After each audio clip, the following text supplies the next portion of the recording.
গেল কয়েকদিন বাংলাদেশ ভারত সীমান্তে বেড়েছে হত্যাকাণ্ডের ঘটনা।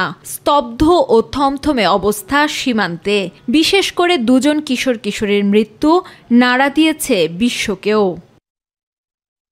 এমন পরিস্থিতিতে সীমান্ত হত্যার প্রতিবাদ জানায় পররাষ্ট্র মন্ত্রণালয়।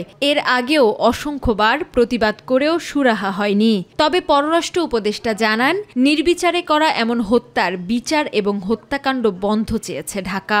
আমরা দাবি করেছি যে যারা এটা করেছে তাদেরকে বিচারের সম্মুখীন করা হোক। এটা আমরা কিন্তু উল্লেখ করেছি আমাদের নোটে, এবং আমরা এটাকে যে স্পষ্টভাবে বলেছি আমরা এটা কন্ডেম করি, এই কাজটাকে এটা আমরা সুস্পষ্টভাবে বলেছি। এবং এই যে গতকাল যেটা হলো সেটা নিয়েও আমরা এক্স্যাক্টলি একই রকম শক্তভাবে প্রতিবাদ করব।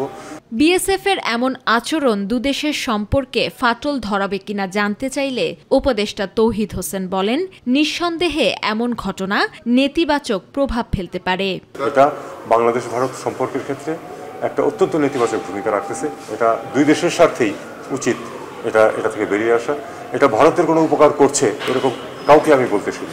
এর আগে পররাষ্ট্র মন্ত্রণালয়ে নতুন পররাষ্ট্র সচিবের সাথে বৈঠক শেষে সাংবাদিকদের ভারতীয় হাইকমিশনার প্রণয় ভার্মা দ্বিপক্ষীয় সম্পর্ক জোরদারের কথা জানালেও সীমান্ত হত্যাকাণ্ডের প্রশ্ন এড়িয়ে যান।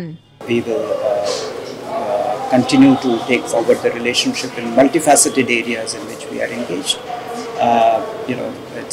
It's a very important relationship for us.